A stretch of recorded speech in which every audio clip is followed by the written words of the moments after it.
Love-inspired suspense and HarlequinAudio present Detecting Concealed Evidence by Dana Mentink.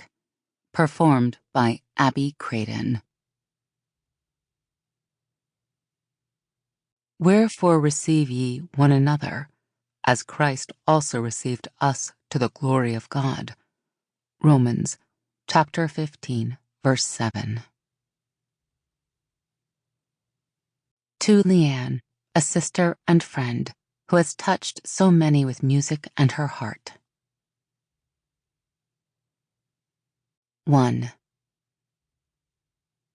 Panic crawled along Pilar Alonso's nerves like an army of ants. She wasn't sure if her eyes were open or closed.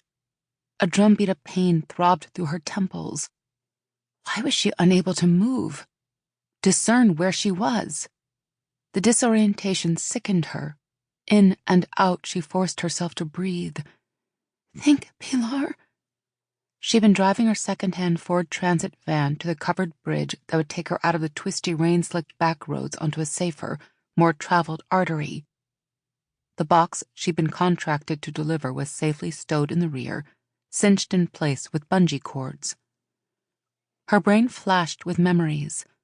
One moment she was driving under the dripping canopy of oaks. Next, a hole punched through the windshield, an impact, a crash, the sound of metal crumpling, the creak of the door as she pushed her way out, her staggering steps, the blood dripping in splats on the muddy river bank, then darkness. Now she was... where? She tensed her leg muscles, wriggled her toes. The movement informed her she was resting on her side atop a pad of some sort. She was about to try and get to her feet when a warning signal blared in her gut. Slow down. Listen. She reverted to the calming technique that she'd learned as a child barely able to hold her cello. Sink your body into the moment and the sound.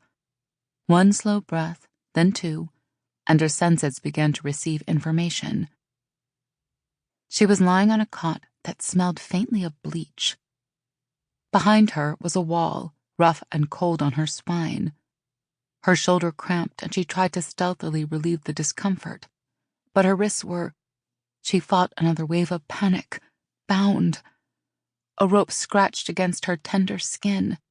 She could move her hands enough that she reached up and felt the edges of something pressing against her eyes.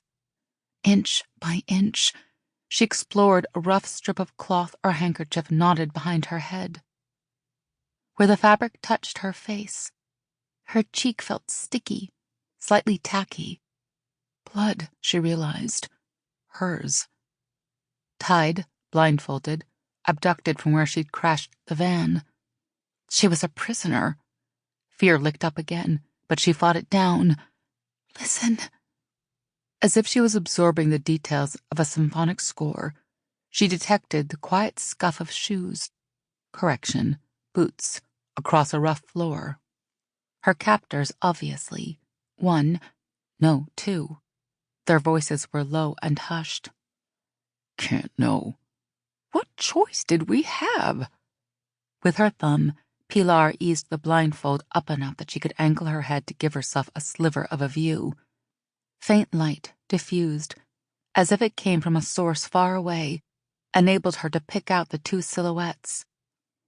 The taller one wore a brimmed hat, a wild beard covering the lower half of his face.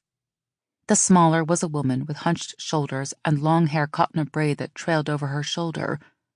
And they were standing in, what? A basement?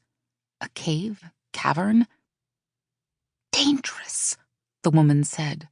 The ending consonant hissed between them.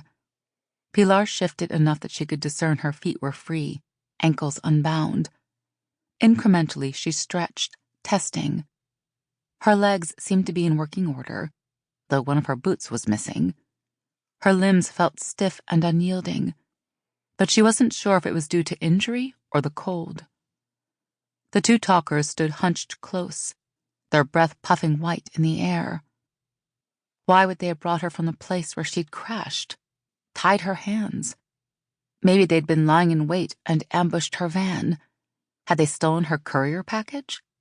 But why Sample complete. Ready to continue?